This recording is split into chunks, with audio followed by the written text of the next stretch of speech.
a second home to me. I never had taken a trip out here, but I've been here 5 times in the past 2 years, and I can tell you, it's how I'm going to be back because the folks here are great. And that's where we're going to start today. So welcome to the official kickoff press conference for USA Boxing's 2018 National Championships. The implications of what will happen here this week are far-reaching. For those of you who love boxing, this is the epicenter. What you saw Saturday night with Deontay Wilder, it starts here. It starts here with all you coaches and officials and boxers and family members that come to a national championship to support these fine young boxers. And that's why Salt Lake City's been great for us. We came here on a site survey not long ago, it seems like yesterday, and I was told then. And I was told that it would be 70 and sunny, except yesterday I was like living in a snow globe. But that's okay, Mike. We got through it. But this is the place. And I know last year we set the bar for national championships, and I also know what happens here today. The end result of that was what you saw Saturday night with Deontay defending his heavyweight championship. Because without this program, without the coaches, the officials, the administrators, the staff, the support mechanism from the families, to get a 12-year-old boxer to be here today, I couldn't even calculate the man hours. And for that, I applaud all of you. Please give yourselves a round of applause because you make it happen. So we got a little agenda here today, so I'm going to flow into it, but I want to take this time to thank the people in Salt Lake City who really make this enjoyable for us at USA Boxing. I'm going to start with Speaker of the House Greg Hughes, who is not here today, but he'll be here tomorrow. Clay Parton from the CBB and Jeff Robinson from the Sports Commission. They're also on here today, but the folks that are here that I want to recognize are purely the real impetus of why this has been so successful. And I'll start with Mike Devitt and Scott Bowles from the Pete Suazo Utah Athletic Commission. They both deserve a great round of applause.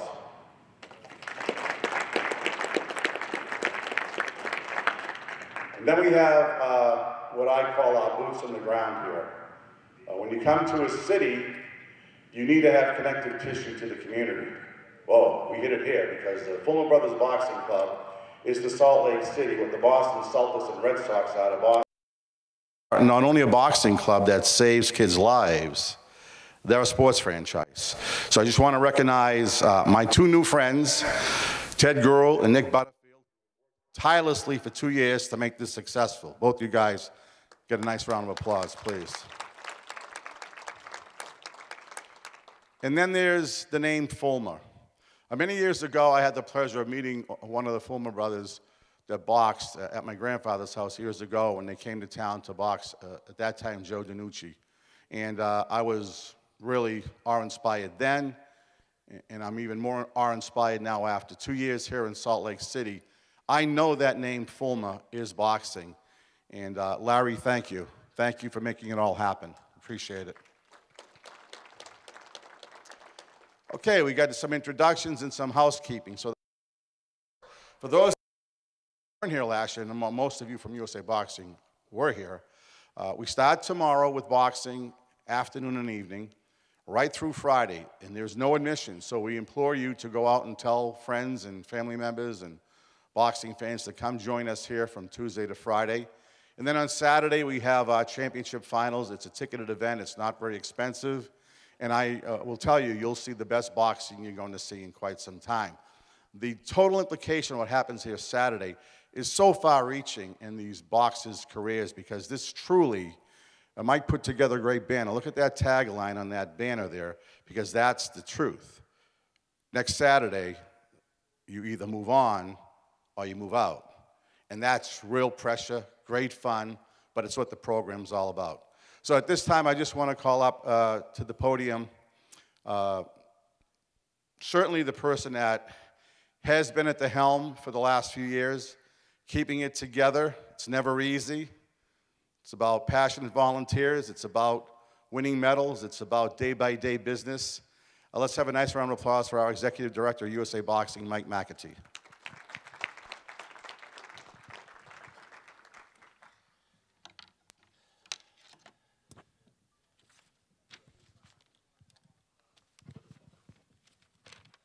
Good morning, everyone, and thank you so much for being here.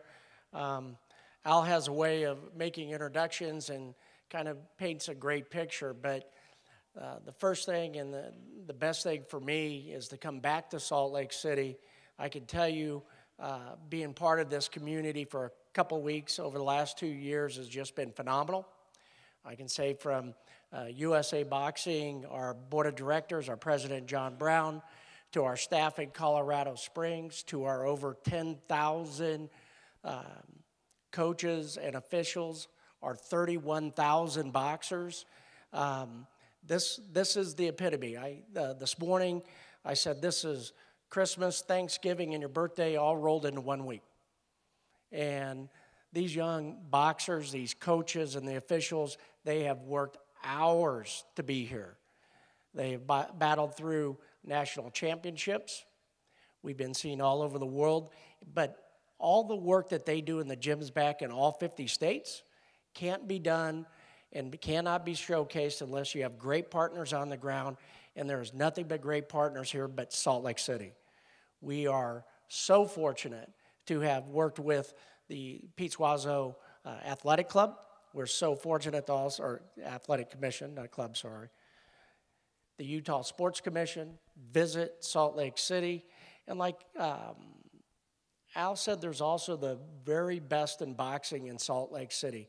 Utah has a very good local boxing committee that runs boxing on the day-to-day operations here, and then also you have the Fulmer's Boxing Gym, and like Al, we can't do this tournament for our members unless it's for the boots on the ground, and I will tell you, Nick and Ted have worked hours to put this together for our membership and for our staff and for our board of directors, and I would really like to give them a big round of applause.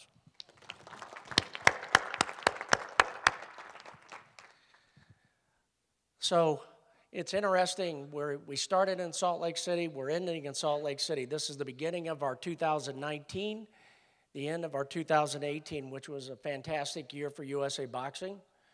We've had every one of our tournaments have grown. This tournament, we're going to have over 700 boxers competing in all age brackets. The elite boxers that you're going to hear a little bit from this is the first step to the Olympic trials, which will be held in December of 2019. This is their journey.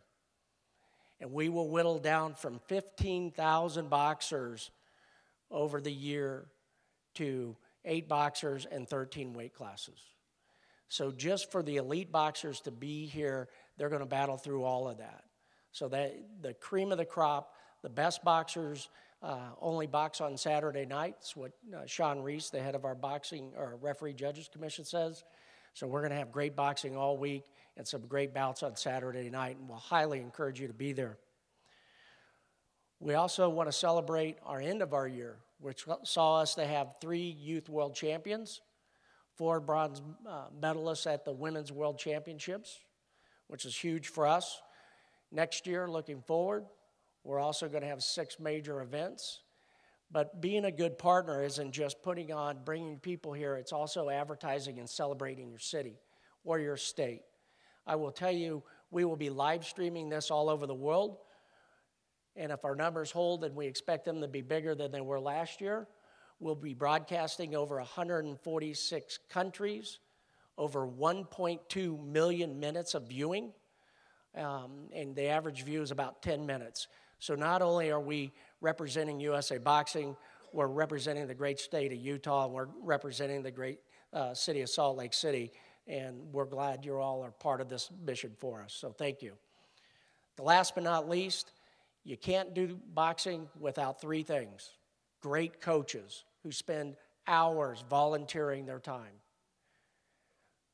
Great officials who spend hours, their own money, just like their coaches, to make it so that these boxers, which are our most important component, that they're able to show what they've learned at the gym, what they've translated in work, sacrifice, which helps not only them be champions in the ring, but more importantly, champions outside the ring and champions for life. So I'd like for you all to give a big round of applause to all our boxers.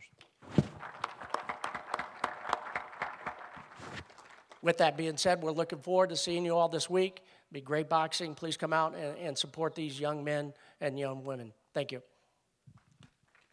Thanks, Mike. These press conferences are so different from professional boxing. I watched the Wilder Fury press conference last week. Ooh, looked like a Springer episode. So let's look at this great head table and let's start picking and choosing names and folks to come up here and say a few words. So in pecking order, I have to start with Scott Bowler. I met Scott a few years ago, and Mike and I reacquainted ourselves with him at the ABC conventions. He's the glue factor for boxing in Utah. He's a great supporter of USA Boxing. They've been very generous to us, and for that, Scott, I'd like you to come up and say a few words, please. Scott Bowler.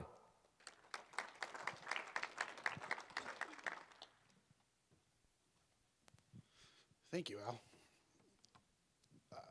First and foremost, I want to thank all of USA Boxing for being here. Mike, John Brown, the board of directors, thank you for coming back to our great state. It's really important that we show our support as a state for USA Boxing and these young amateur fighters that are making their way in the amateur ranks. One day, they'll be fighting as pros here and under the Pete Suazo Utah Athletic Commission jurisdiction. We're excited to have you all here, and thank you again for coming. A lot of you know the great history of boxing here in Utah, and a lot of it starts with the Fulmer family. And we thank you for all your contributions over the years and being a part of this.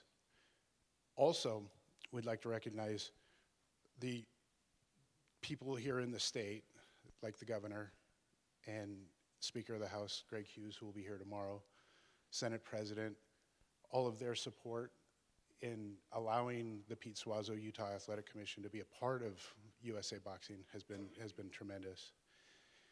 And for those of you who don't know, it is a very large portion of our mission as the Pete Suazo Utah Athletic Commission to carry on Pete's mission of supporting amateur boxing. And I'm sure that he would be thrilled to know that this was happening here today.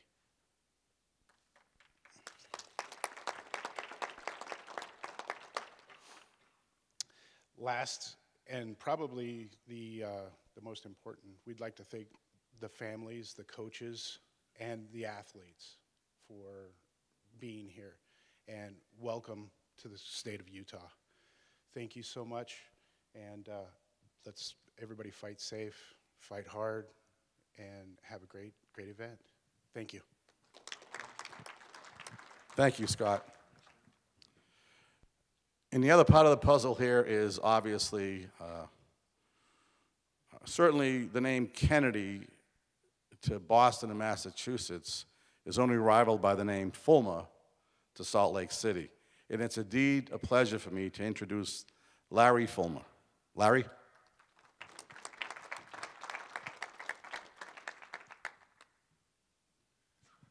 Thank you, Al. We're not that important, but we do love boxing, and we have a great boxing heritage here in the state of Utah. And I just wanted to give a shout out and a thank you to our local LBC. Ernie Flores is our president, and sometimes let's give Ernie a big hand. Ernie and his board sometimes gets overlooked, and I feel bad about that sometimes, that they put so much emphasis on the Fulmers, and none of the boxing would happen without our LBC and without the board of directors on the Golden Gloves and the LBC. So we appreciate everybody, and you've heard Nick and Ted's name mentioned here a number of times today, but every coach puts in thousands of hours.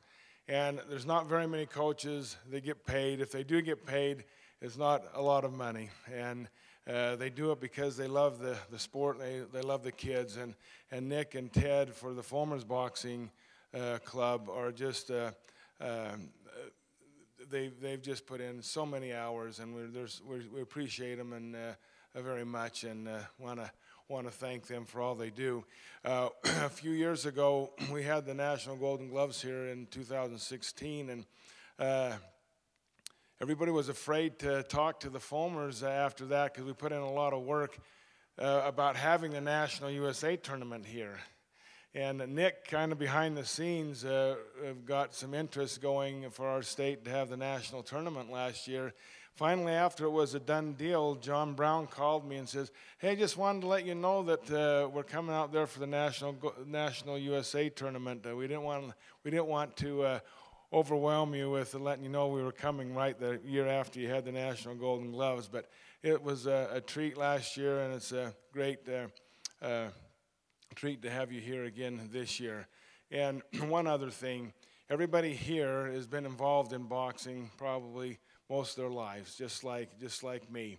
And I've stayed involved, and as involved as I have, only because of the people that are in boxing. Boxing has such a wide variety of people. You'll go to a boxing match, you'll see everywhere from a homeless person to lawyers and attorneys and everybody in between. It appeals to a lot of people. Some people you would trust your life with, and some people you wouldn't turn your back on. But that's what makes it so neat about boxing.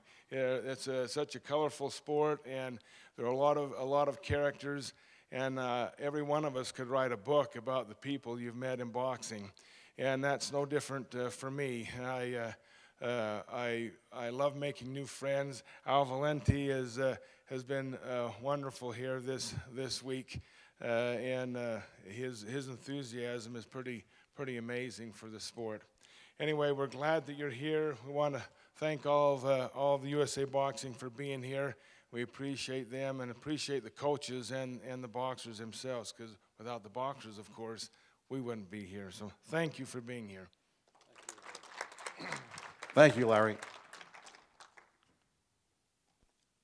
Someone just walked in the room and he knows I'm going to call upon him at a certain point, but not right now. So, structurally, we have set the tempo, the stage is set, and now let's meet the connective tissue as to why we're all here. So every great program, like in Larry and Nick and Ted or any of the coaches out there, you know you have to have a core unit. USA Boxing is right now poised to perhaps, don't want to put any pressure on Matt and Billy, but they've done a great job over the past 18 months preparing this next generation of elite champions. And it's that feeder system that works. And I can't, from my position, I can't speak about it, but I want to introduce first of all, Matt Johnson from High Performance. Matt. And his counterpart, who has grown a beard because he told me just a minute ago he wants to look like me. I'm flattered that Billy would say that. Billy, come on up here and say a few words. Here's our head coach. Now, Billy Walsh and I have been together in the last year a few times, and every time I see Billy Walsh, it snows out. Yeah, we got a snowstorm in Boston for three snowstorms in Boston, was it, last March? And now we come here and it's snowing again. Thank you, everybody. I just really, just a quick, brief few words. You know, the importance of this tournament, this championship, it's pretty vital. I think everybody realizes or should realize that next year's World Championships for male and female will be the beginning of Olympic qualification, which happens next September, next October.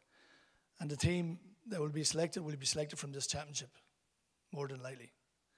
So it's very important for the future of these kids and the pathway towards getting the first opportunity to qualify for the Tokyo Games. And we'll have some other opportunities after that, but somebody can copper fasten their place. First of all, here in Utah, and then when we select a team at the World Championships to get the first opportunity. So in saying that, you know, as I said, it takes a village to win a medal, and we've had some success along the way, and we've some greater success that I feel that's ahead of us. But there's lots of work to be done. I think a lot of the work is being done by guys in clubs like you guys are at that are much appreciated. We need to get out to you guys and to help you guys develop and grow so that your boxers can grow and that we can grow as a nation. And our ambition is to become the best nation in the world, which I feel we should belong. We haven't been there for a number of years, but we're heading into single digits of our placings at the moment in both male and female. Just back from the World Female Championships in India, and on the right here, I just want to say congratulations to Jenny Fuchs, who was one of our medalists. Who, in fact, was sick the 2 days, the day of the game, the championships began. I was contemplating putting her out. She had been that sick for the 2 days previous, spent it in the bed, vomiting, diarrhea, the deli belly, as they call it. Just it wasn't a pretty sight. But she got in there the next day. She just, we got her back to health, and she had a day, a whole morning from the weigh-in till she fought at 6 o'clock that evening.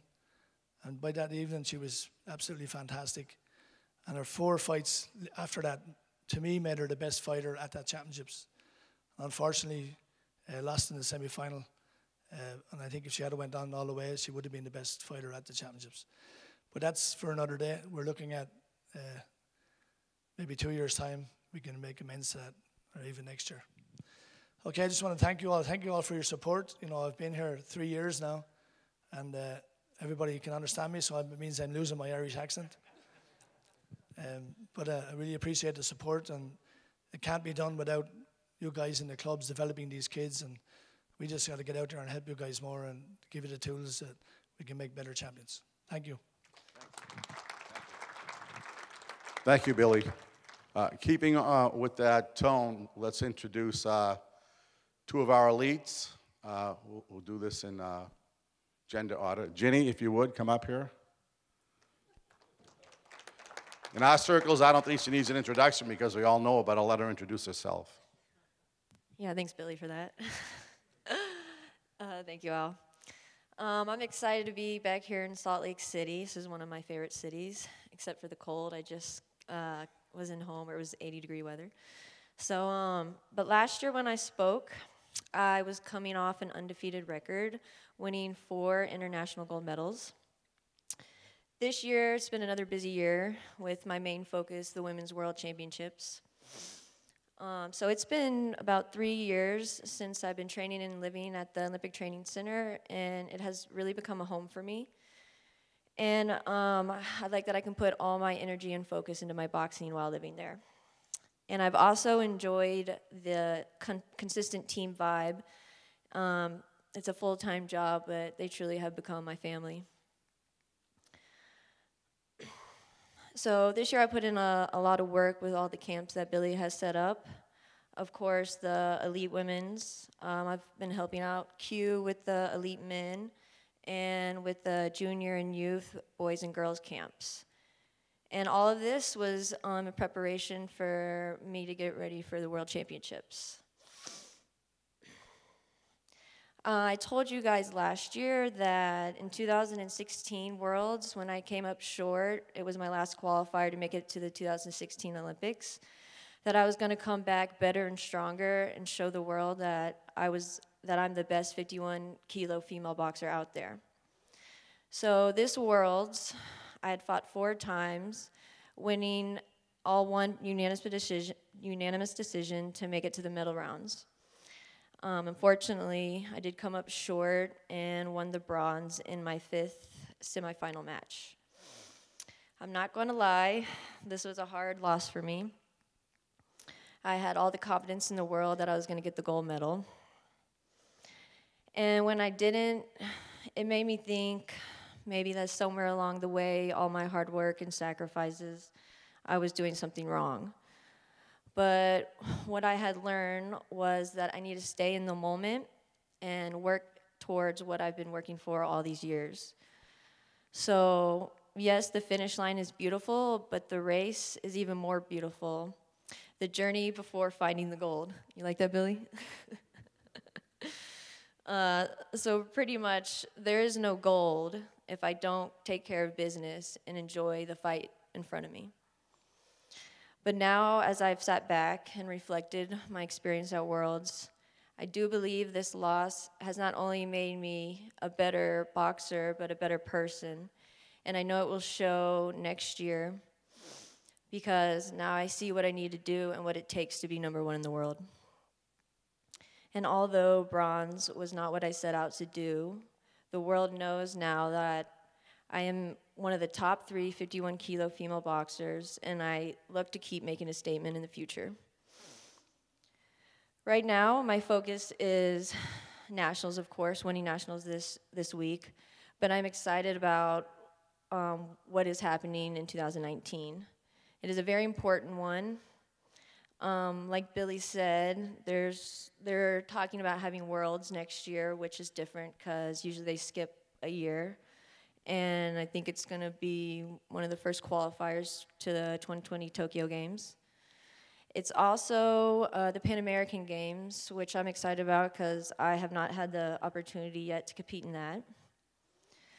But before I end, I would like to thank all of the USA Boxing staff for the time that they've put in to making me a world-class boxer and getting me into the top 3 51 female boxers in the world. Thank you, Brian, our PR, for always keeping everyone up to date on our success. Thank you, Liz, who I don't think is here, who is our new team manager. She's been working really hard this year and is looking out for the athletes and does anything, and she helps in any way she can. Rob Skinner, who's not here, who's our dietitian, who always helps me make weight easy and make sure I have the right nutrition to perform. Jose Blanco, our strength condition coach, who always makes sure I'm in my right element for competition and helps make my job easier. And our assistant head coach, Kay Korma, who has helped me improve over these past 3 years tremendously and spends 24/7 looking out for the athletes, and if there's anything we need, he's always there for us. And then, of course, Billy, I just kind of put up with him. I'm just joking, but no, thank you, Billy, for what you've brought to USA Boxing and the big change you've made from before you were here. I see a huge change. And thank you for all your corny Irish jokes you brought too. And lastly, thanks for Mike and Matt for all your hard work and the opportunities you're bringing to the program. But I will be fighting Friday, I believe, in the semifinals. I get a bye straight to the semis, so please come and watch. Thank you, guys. Thank you. Thank you. And also with us today is another elite boxer. And because my notes are scribbled by Brian, I can hardly read this, and I should know this young man's name, but Quentin. I met him. That's right, too, Quentin. Too many boxers in this program. Come on up and say a few words. Introduce yourself, weight class, and give your story. How's everybody doing? My name is Quentin Randall. I'm from Houston, Texas. I'm the male team captain of the team. I'm not going to take too much of your time. I just want to tell you a little quick story. Mike McEntee said there's 3 things you need to become a boxer: a good coach and a good trainer. He never said the third. I believe more than anything, the number one thing you need to be a good boxer is God by your side. Because to do this sport, to put our body where we go through mentally, the sacrifices that we're making, you can't do it without God. And I'm going to tell you a story about a kid who grew up in Houston on the north side. From the age of 8 until he was 18 years old, spent in and out of juvenile, in and out of jail, went to prison when he was 18. Had a dream of boxing. Didn't know how he was going to do it, just know he wanted to do it. Always wanted to be a boxer. So when he got out, he went to the gym. He never left the gym. He made countless of sacrifices. He was homeless for months. He slept at his job, under the stairs, just to make ends meet, just so he can be able to afford training and send his son some money. And so after countless of tournaments, coming up short in the semifinals, coming up short in the quarterfinals, he finally made it to the finals in Kansas City. He wins his national title, first time ever. 26 years old. He's at the high, at the peak of his life. He's feeling on cloud 9. He's been working his whole life to become #1, just to make his family proud of him, just to make his son have somebody to look up to from the black sheep of the family. And so I win my he wins his national championship December 10th, 2016. His son dies in a car accident January 10th, 30 days later. So to ride from this high, when you're on cloud nine and everything is going good, and then the number one thing that you fight for has been taken from you, then what do?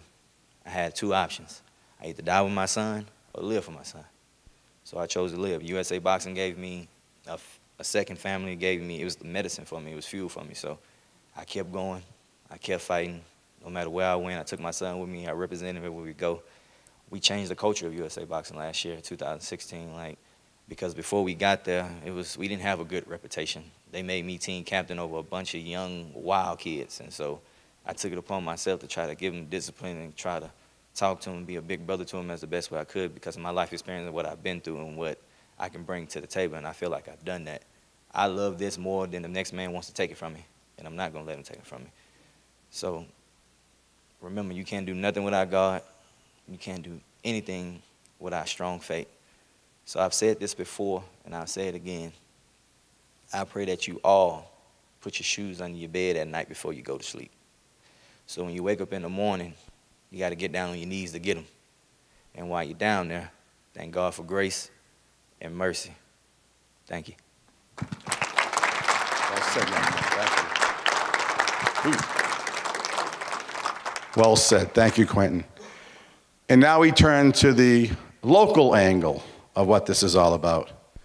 And I'd ask these two lovely young ladies to join us up here, please, along with Tanner, Mary Gwynn, and Whitney. So my extended family goes beyond Boston, way out to Salt Lake City, and the Fulmer Brothers Boxing and Nick and Ted and the boxers out here have become like my extended family. And it's a pleasure for me to introduce these young boxers because they aspire to reach the goals of Quentin and Jenny. Let's first start with two young ladies that just amaze me. Their stories are well documented. I'll start out first with Mary Gwynn.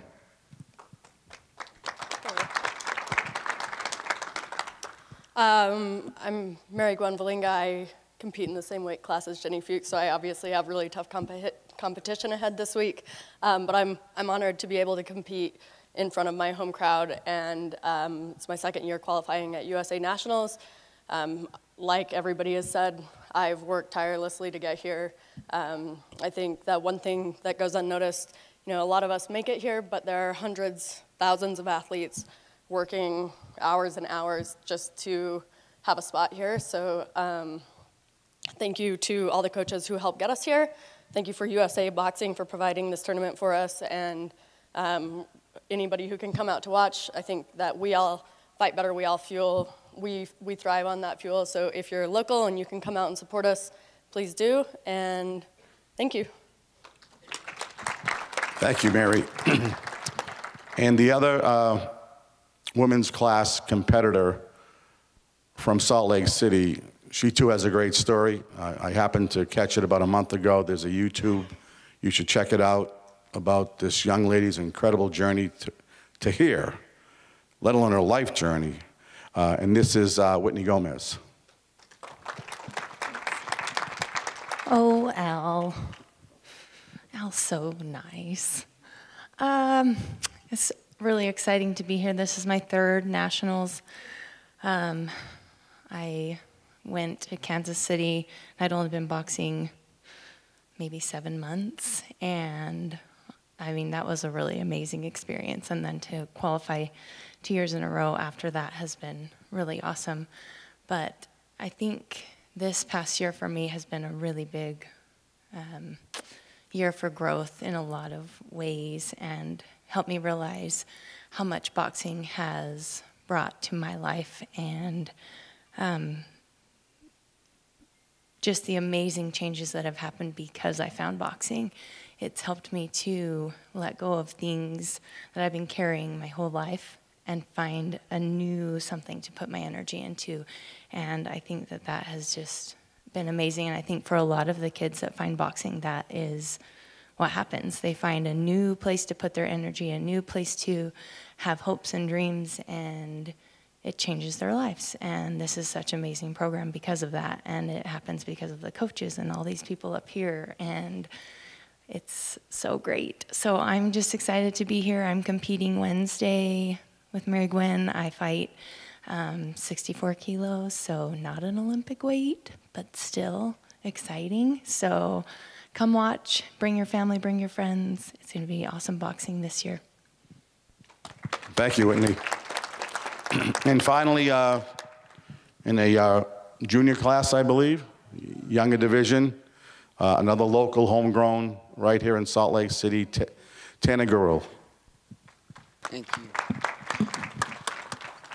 So first off, I want to start by thanking USA Boxing and my coaches, my dad Ted Gurley and my coach Nick Butterfield, for helping me even get here. You know, like without them, I don't even know what I'd be doing right now, you know, probably just being a knucklehead. But I started boxing when I was in 5th grade. The reason being is I was really bullied a lot for just stupid reasons, you know, kids just calling me names, being short, wearing these certain glasses, called me 4 eyes, goggles. And after that, my mom and dad both knew I needed something to help me and something to keep me busy. So they thought about boxing, and they found this gym called Fomer Brothers. And this old man walked up to me when I first got there, Jay Fomer, slapped me in the face and said, "Keep my hands up." So that was the first encounter with him, and he's a real good guy, my first coach. And boxing has definitely done a lot for me. It's definitely kept me out of trouble for sure.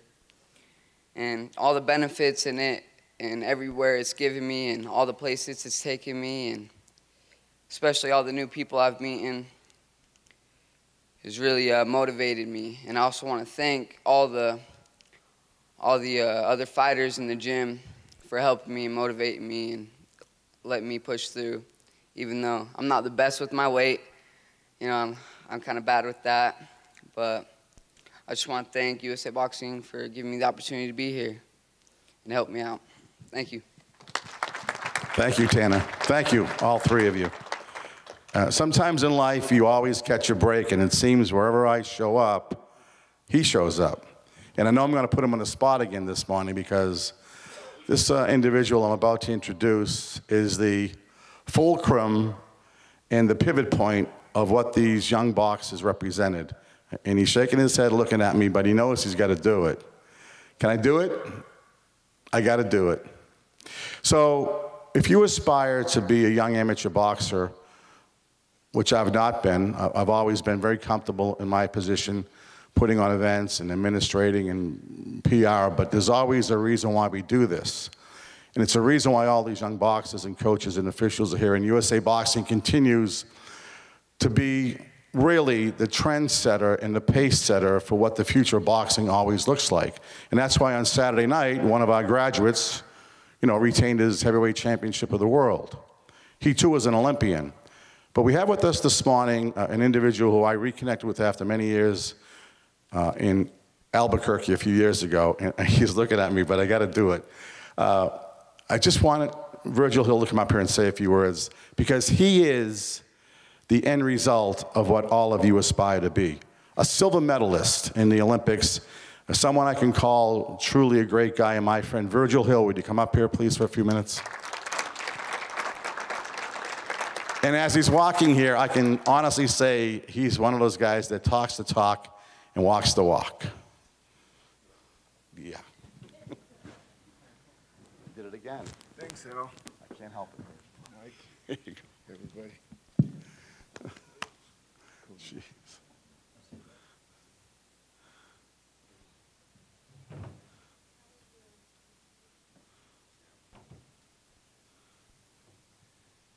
You can knock me out later. Yeah. As soon as I stop sweating. Thank you, Al. It's always a privilege and a pleasure to be here, to see these young people. This is what it's all about. All these kids have stories, you know. Some worse, some better and stuff, but they all have stories. And You know, USA Boxing is making it possible. I come from North Dakota, which has a population of about 600,000 people in the whole state. So boxing was probably not the most popular, but coming through USA Boxing gave me an opportunity that I never thought possible. I became a 5-time world champion, and I got in the Hall of Fame in 2013. And if it hadn't been for USA Boxing, God only knows what I would have been doing. I grew up a poor kid, poor country kid, which is a little different than others. But it gave me a wonderful opportunity, and it showed me a part of life that I never would have had an opportunity to see, because I never thought that it was possible to be able to do the things that I did in boxing and go to the places that I thought I would be able to go. Now I can, and now I'm here as a coach. I'm a referee and a judge in USA Boxing, and I'm trying to give back and give the same kids the same kind of opportunity that gave to me. And this is the start right here. These are the people that are making it possible. So we need to support USA Boxing and the alumni. We need to support them as well to bring some of these guys back here so that they can give back to the program as well. So I thank you for the opportunity, Al, and just go finish sweating over there. Thank you, Virgil. Yeah, I've been fortunate to be around boxing my entire life, but when I'm around guys like Virgil Hill, I'm reminded how absolutely beautiful this sport is. So we're wrapping it up. The games begin tomorrow, and it's going to be a great week. And one last bit of business. On Friday night at the Radisson, we will stage our second annual USA Boxing Alumni Association Hall of Fame reception. We've got a great list of inductees, including Clarissa Shields, Andre Ward, Roy Jones Jr., Tom Cleary, and the great Emmanuel Stewart. And coming to visit us, to support us, gold medalist Henry Tillman and gold medalist Ray Mercer. So thank you all, and we look forward to seeing you all week long here at the Salt Palace. Thank you.